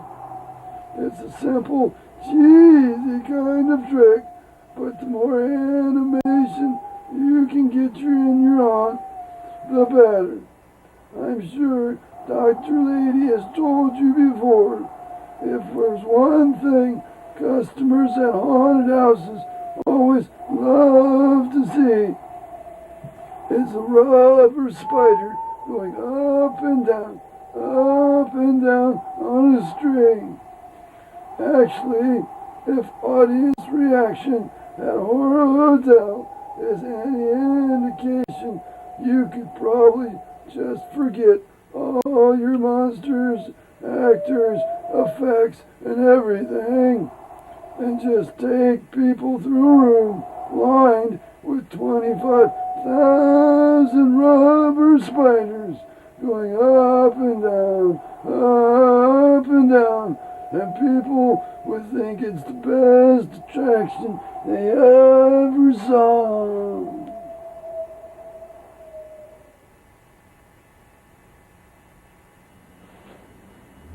Hello again, ladies and jellyfish, and welcome back to Horror Hotel. You never left Horror Hotel, did you? Forget I said that. Anyway, Dr. Lady here again. You know, one thing that always used to bother me when I went to haunted houses when I was a kid was when the monsters would come running out and jump at the audience and then just sort of stop. You've seen that happen, haven't you? You know, maybe a big, scary, ugly monster will come crashing out from behind a curtain or a wall or something, and he goes, ah! And then he runs out to the audience, and then when he gets face to face with you, he just sort of stops and stands there because he doesn't know what to do next. So he does this kind of thing, and he just wobbles about in front of people going, you know, and maybe he'll even turn around and go back into the set or behind the curtain. What, like maybe the monster had to take a call all of a sudden? That always bothered me when I was a kid because I knew that if a real monster escaped and ran out and was right there facing me, he'd kill me. So the fact that he didn't kill me kind of made me feel like, well, that's not a real monster, that must be a guy in a suit, and I kind of felt too safe, and I wasn't too scared by those monsters because they weren't attacking, they were just stopping, and then they didn't know what to do next. Now, of course, if you can have all the lights go out when the monster comes crashing out, you know, and bink, right then the lights go out, that's cool, that's a great scare, but of course that's very hard to organize because you have to have it timed perfectly every time for the lights to go out when the monster's there. Now, one thing I would advise you to do to get rid of that problem, back when Laura and I ran live-action haunted houses and had people jump out, we tried to avoid letting that... What? What? Something wrong? What is it? You got a problem? What? Oh, charades. I love this game. What is it? That sounds like... looking for a heartbeat? Boy, are you in the wrong... A pulse. I don't think I have one of those either. Oh, I get it. You're a doctor. You're me. No, but you're a doctor. Okay? Okay, what? Boo! I didn't mean to scare you. That was a guess. Boo? Scare. Jump out. Haunted house. Scare. Fear. Fright. Fright? Dr. Fright. No, I can't think of anything that sounds like Dr. Fright. What is that? What? Okay, another word, another syllable. Okay. You put glasses on. You got glasses? Yeah. And something in your. You're pulling a gun on me. What? No. You got something in your pocket. It's one of those pen things that you put pens in your pocket. It's a pen. Oh, you're working at a computer. You're a nerd. Okay, Dr. Fright Nerd. Dr. Fright Nerd. Dr. Frightener. What about him? What about Dr. Frightener? He's an hourglass, an old-fashioned Coke bottle, a girl, a lady, Dr. Lady. You sure you're not me? No. A woman, a girl, a lady, a female, a female? A female. Okay. Dr. Frightener is female? No, he's not. He just dresses like that once in a while, and really, I think that's his business. I mean, it's not the kind. No. But it 2 syllables. Okay, and we cut one off. A female? Fee. Dr. Frightener charges a fee in the mail. No. Dr. Frightener fee. What? We're shortening female. A woman with her head cut off. I think she's staying in room 6. No, not. Oh, the wrong syllable. Male. Dr. Frightener in the mail. What about the mail? What? Oh, you don't have any money. Don't look at me. No. Oh, you don't have any money because you're twisted. Because you're broke. You're broke. Are you sure you're not me? You must be on a haunted house, that's for sure. Dr. Frightener, mail, something in the mail, broke. Something broke in the mail. What was it? It looks fine to me. That's not broken. No. A picture frame. It drove you to drink. A fifth of whiskey. A bottle. What? You're drinking? Yeah. A glass? You're drinking from a glass. Okay. Dr. Frightener was in the mail. He got some broken glass in the mail. He sent me some broken glass in the mail. That's not much of a birthday present. Wait a minute. My birthday's not till Halloween. So it couldn't have been that. We got some broken glass in the mail from Dr. Fright. Oh, no. Wait a minute. Are you trying to tell me that glass jar we sent with Dr. Frightener's ectoplasmic remains in it was broken in the mail? Is that what you... Oh, no. So his molecules are scattered all over the place again?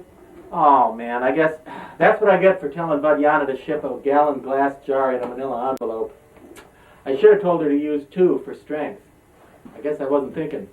Well, that means we'll have to get back to the lab and fire up the outer band individuated ectoplasmic teletracer again and see if we can't track Dr. Frightener down one more time. All right, I get you. Listen, folks, we'll let Laura take over this part from now on, and she'll explain what I was going to tell you about the monsters. Laura, cover for me. Hello. I do hope they're able to get poor Dr. Frightener out of whatever sort of predicament they've got him into.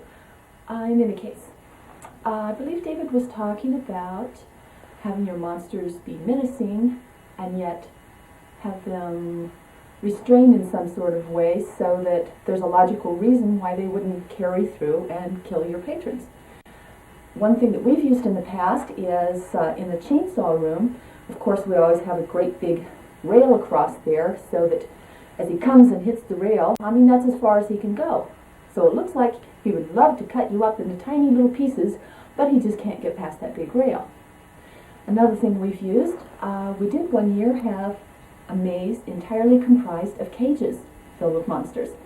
And as our guests would file past the cages, back and forth, the monsters would lunge through the bars of the cages, trying to get them, and of course they could go ahead and give it everything they've got, and there was still a reason why they weren't actually tearing our patrons apart. They couldn't get out of the cages. So it looked very scary, but there was a reason. One other thing you could use in maybe a scene where an architectural barrier really wouldn't fit in is you could chain your monster to the wall. Say you had a werewolf, you could have him maybe on 6 or 8 foot chains so that he could start way back, and as he lunged forward, chains give a good sound too, it's a good scary sound, but as he lunged forward, the chains would stop him from actually being able to tear out the throats of your paying customers. Now you do want to make sure you do leave plenty of room, plenty of chain there, so they're not just pinned to the wall like some kind of helpless victim or something. I mean, after all, they are your scary monsters, even though we know that underneath they're beautiful young actors, and if they were chained to the walls, they would just be victims themselves. But they're not. So do make sure you don't use inappropriate restraint like ropes, which of course can chafe and leave rope burns, or leather can actually make them bleed, or metal collars that can actually cut into their white, soft, warm skin, and of course be way too short to make them look like they're menacing. Instead of chained there, wondering if they are actually just victims. If those heavy masks they're wearing aren't just to keep them from being able to breathe, if those restraints aren't just to keep them in place until I decide what it is that I really... Anyway, I think you get what we're talking about, having the monsters restrained and yet still menacing. Anyway, I suppose you're wondering what the doctor's doing, and I still have something in the basement that I need to finish up. Oh, hi. We're still here in the lab trying to reconstitute whatever is left of the ectoplasm of former Hauntworld series host Dr. Frightener. We're using all of our fine Horror Hotel state-of-the-art lab equipment here to try to put the old creep back together into one big nasty piece in time to have him make a statement at the end of this particular episode, which of course is episode 157, but unfortunately we hit a bit of a snag here with the lab. I don't know what I'm going to do. I'm afraid my Spectre detector has a broken reflector connector. I never should have let Hannibal Lecter inspect her. He was supposed to disinfect her, but he wrecked her. Anyway, while we try to sort this mess out, here's Valyana to talk to you a little bit about haunted museums. Okay, let's see what we got here. Greetings, my little barnacles. Consider this. Horror Hotel is promoted as a monster museum because none of the featured monsters actually jump out and threaten our guests. I know, you may be thinking that's not as much fun as popping out and scaring the salt water out of people. But we have found that a lot of awful humans, an awful lot of humans don't want to get too truly terrified, even at Halloween. By offering a rather less violent alternative to standard haunted house tours, we've been able to provide Halloween entertainment for people who wouldn't ordinarily go to a haunted house.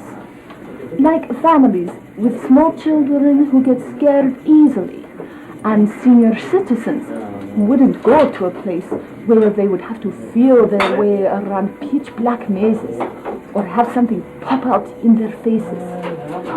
I'm referring to costume actors, not the customers' denters. We get many such visitors here, and also many art students, horror movie fans, and others who want some Halloween fun that they feel will be safe for them and their little tadpoles. Dr. O'Lady has even been told by numerous humans that Horror Hotel is the only haunted attraction they let their kids go to because they don't like the super scary blood and gore kind of house. And don't forget, you don't have to limit yourself to a museum alone. You can add a museum to your already existing haunted attraction, and that way you'll appeal to both kind of audiences. It's always a good idea to set up a small museum to give people something interesting to look at while they're waiting in line. Some things you might put in your museum are monster museum props, museum quality display masks, and other film-related items that you can buy through eBay or at science fiction and horror conventions. Horror film advertising materials like stills, lobby cards, autographs, and posters will look wonderful along with your masks and props to create your own museum of horrors. Seriously. Is Dr. Frightener all right, huh? I think we need more power. Turn up the hyperbolic exaggerator. Batten down the hatches. Lift that barge. Tote that bale. Tomorrow we set sail for Constantinople. No, wait a minute. I'm getting carried away. Istanbul. Well, that noisy and confusing segment just dragged on and on and on. Longer and longer and longer. My God, it was long. It filled up another 6 entire volumes of videotape at EP speed yet. It was awful. Oh, still, we didn't know how it was going to end or even if it was going to end. It just went on getting longer and bigger and more unwieldy. It toppled down the steps and killed 2 customers. Finally, we put it in the basement in a locked room, and a couple of times a day, we go in and throw hunks of raw beef at it and poke at it with sticks. But still, we don't know how it's going to end. We don't know if it's at what? A phone call? All right, give it here. Yeah, give it here. All right. Yeah, Horror Hotel, Mr. Troll speaking. Who is this? What, the White House? The President? No, you got a wrong number. I'm not Larry Kirshner, and I don't even care what number this episode is. Oh, son of a... Remember, if you want to set up realistic life-size dummies for Halloween, don't just throw away those old newspapers. Tear them into equal-sized pieces, roll them up, wrap them carefully in duct tape, and then throw them away. And now, the following special presentation as we bring you actual footage of Laura Lady in her nude Jello wrestling match against a werewolf, a pirate, an alligator, and an escaped mental patient who thinks he is Metallica guitarist Kirk Hammett. We are experiencing technical difficulties. Please stand by. When we say stand by, we don't mean that literally, like you should get up and come over and stand by your television. We just mean keep your shirt on. When we say keep your shirt on, we don't mean that literally, like don't take your shirt off. We just mean please continue to sit quietly for a moment and keep watching. We apologize, but I'm afraid we're unable to present the Jello wrestling match footage, as we've just been informed that Larry Kirshner, who had been given the footage, accidentally taped over it during the big Teletubbies marathon. We apologize for any inconvenience. Alpha. Where's everyone? Oh, what is this mess? There's always a mess. Larry Kirshner, Hauntworld. Is this the remains of Dr. Frightener? Have they been trying to reconstruct him? After all the trouble I went to dematerialize him in the first place and frame Dr. Speculo for it, so that my beloved husband could take his rightful place as the host of the Hauntworld series. Well, we'll just get rid of this. Make sure that nobody puts that together again. Where can I put it so that no one would ever be able to find it? I think I know just the place.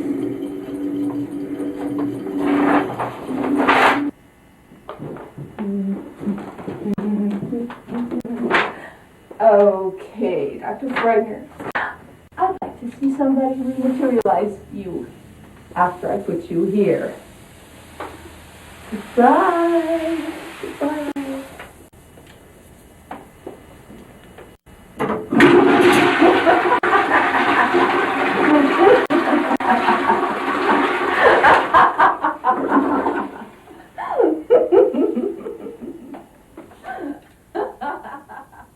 Just sum up what we've learned so far, shall we? Now, we learned that by setting up a haunted museum, you can reach a certain demographic of certain type of people who don't normally attend haunted houses. Just be sure your advertising makes it very clear which type of show you have, or if you have both. We also learned that you can make some of your monsters appear more potentially dangerous and threatening by having them chained or caged up, don't you know? We also learned that you could use an oscillating fan to be blowing the curtains with its front end while making a rubber spider move up and down on a string with its back end, you see. Yeah. We learned that in, 1785, King Louis XVI declared that all handkerchiefs would henceforth be square in shape. Also, Dr. Frightener, Hauntworld's ghost host, who was dematerialized in an earlier episode, was reconstituted by Dr. Lady as a pile of powdery ectoplasm in his laboratory, you see. And although Dr. Specular was originally thought to be guilty of the dematerialization of Dr. Frightener, and in fact Larry Kirschner himself was a suspect for a while, well, the real culprit turned out to be none other than Dr. Lady's wife Flora, you see, who found Dr. Frightener's powdered remains in the lab and flushed them down the loo. So, Dr. Lady remains unable to get his ectoplasm together and is sort of unaware of what's going on around him, which is about par for the course, I'd say. Fans of Dr. Frightener, if there are any, can only hope that the toxic waste in the sewers beneath Horror Hotel will be sufficient to pull his ectoplasm back together into his formerly, mostly materialized, complete ghostly self. You know, those who don't really care what happens next can simply switch this off and go watch wrestling instead.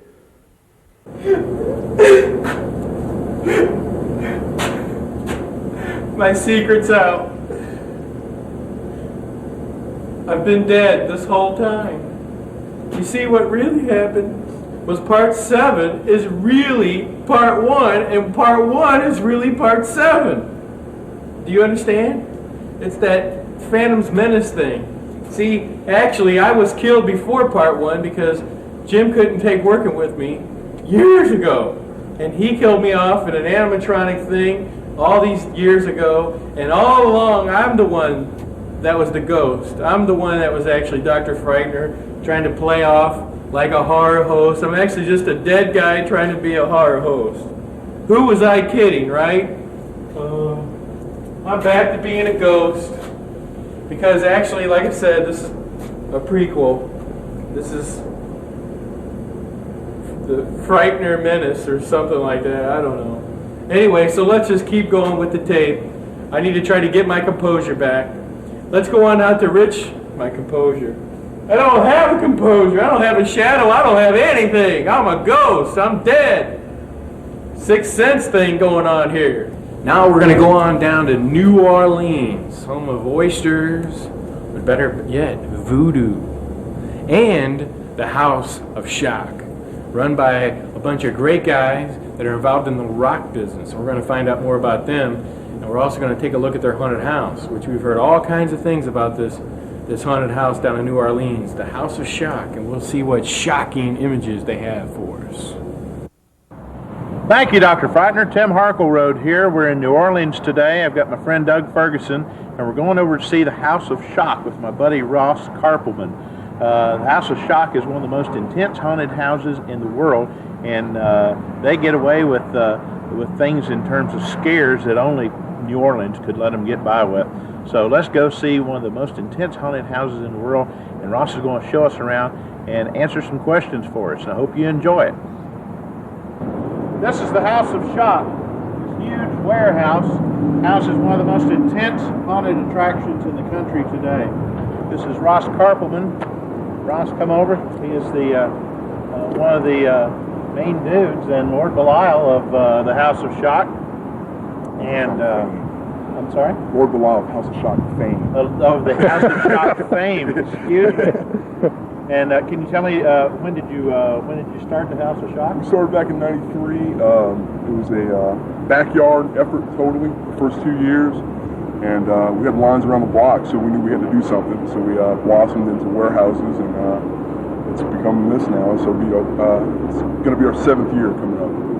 Now, about how many folks did you scare to death this year? We did about 28,000 to 30,000 people this year in a 15-night span. And we're trying to trying to boost that up. I don't know how it's possible. You have people that goose the line a little bit or do little Oh yeah, things oh yeah. out here. On breaks, I'll come out here and you know, do the corpse walk and, you know, drool all over myself and get up in people's faces. I like the thing where you beat people. Oh yeah, yeah. We have staged beatings. Are they aware they're going to get beaten? Yeah, they're aware, but Those maybe are actors. some of the people in the Just crowd may somebody out not of the be. line and beat them. Right. Well, sometimes we'll plant people in the line and we'll pull them out. And we haven't actually gotten into actually beating the patrons, but I think that might be a new thing we might add. You say, although the theme here is satanic, this is like a walk into hell. Almost. Completely. It's over the top Satanism, over the top gore, over the top evil. You know, there's no humor, there's no jokes, there's no laughing. Our crew is, you know, when I see him laughing, I'll yell at him. It's totally serious. Despair It's a total mind trip. You know, it's like you walk in here and you know that there's evil around you. Mm-hmm. You know, of course, I'm a lovable guy. There's no evil in me. Yeah. When we first started this thing, we went round and round with the city council. We went round and round with just officials, the police, everybody.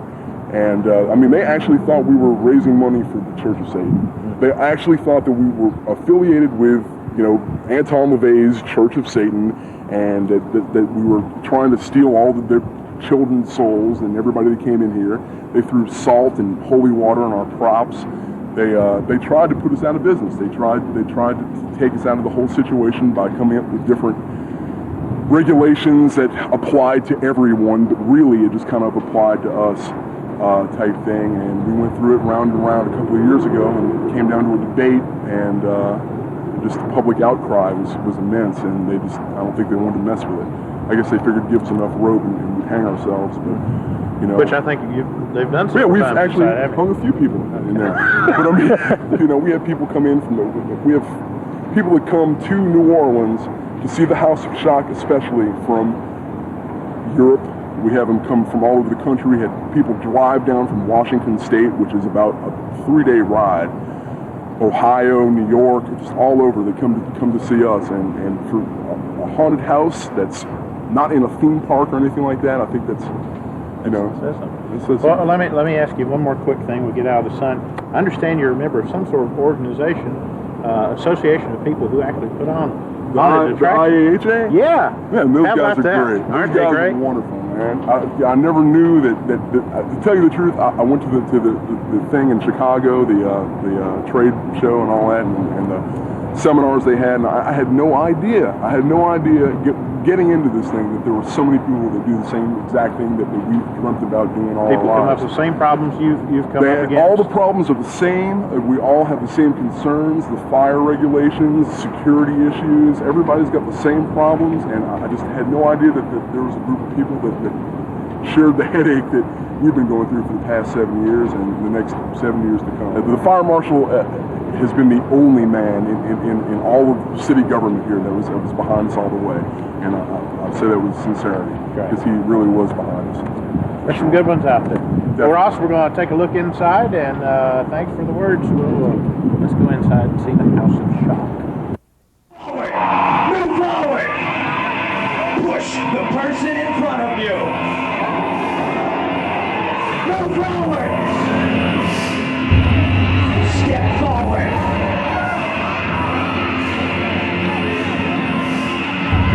Step forward!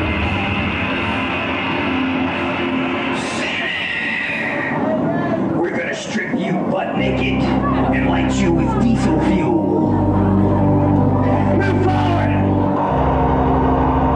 Push the person in front of you! Move forward! Step forward now!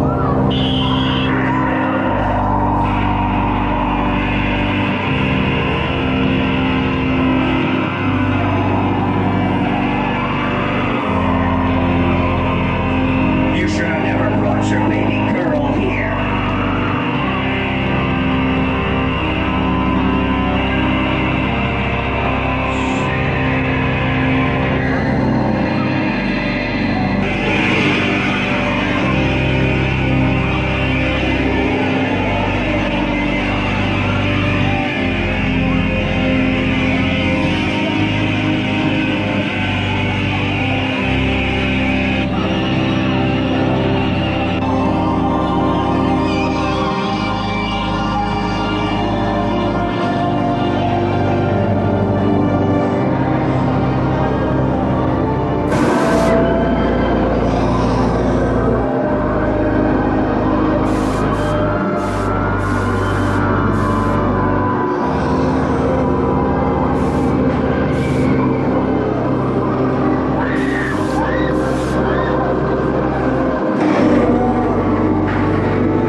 doing stuff like this, just detailing it out. Corrugated metal.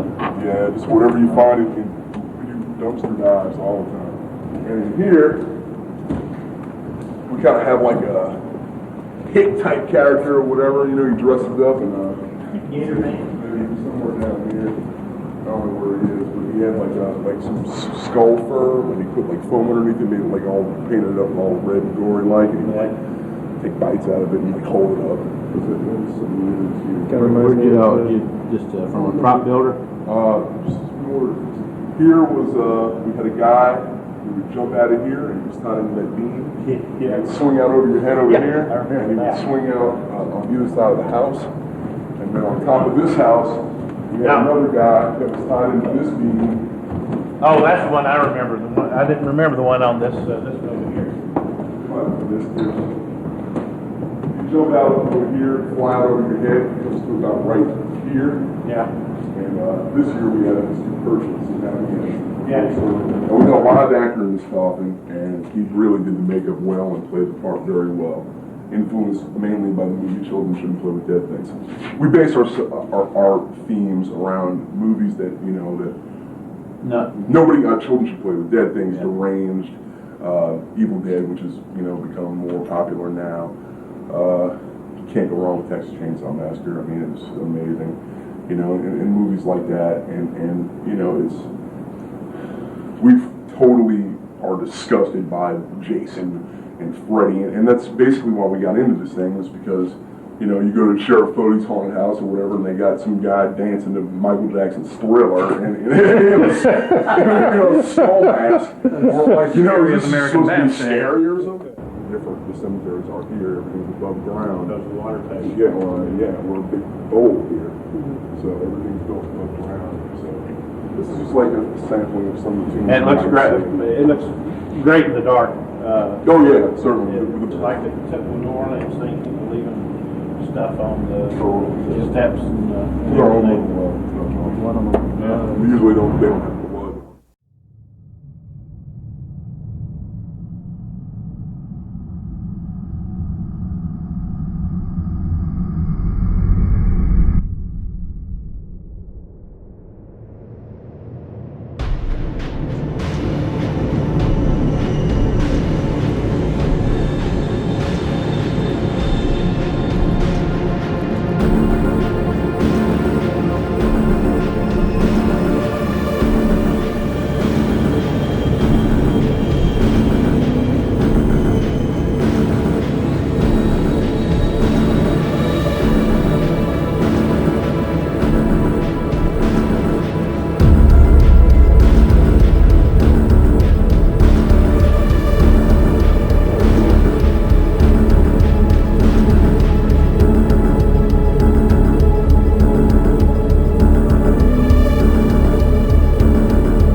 Hey, that's what there's to do on a Saturday night, and they got me sweeping. But you know what? This actually just gives me more opportunity to talk more about Halloween and haunted houses. There is no way that you guys can get me to shut up or get me to go away. Because there's...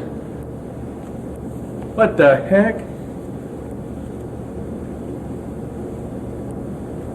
How in the heck are you getting rid of me? You can't get rid of me! One minute I'm a ghost and now I'm gone! So thanks for watching Hauntworld the movie part 7. I mean, like, I can't even believe like how thin I was, how much hair I had, but we hope that we're documenting the haunted house industry so you can kind of see where this industry was in the late 80s to where it is today. So that's why you should like and subscribe to the Hauntworld channel, because we're showing you stuff from 20, 25 years ago to stuff that we're filming today. So thanks for watching, and yes, there will be a Hauntworld movie part 8, 9, 10, you name it, and it's coming. So again, like and subscribe, and follow me on Instagram at Scarefest or on TikTok at Darkness Haunted House. Until then, happy hauntings. For scary videos and more, subscribe to our YouTube page, Hauntworld.com.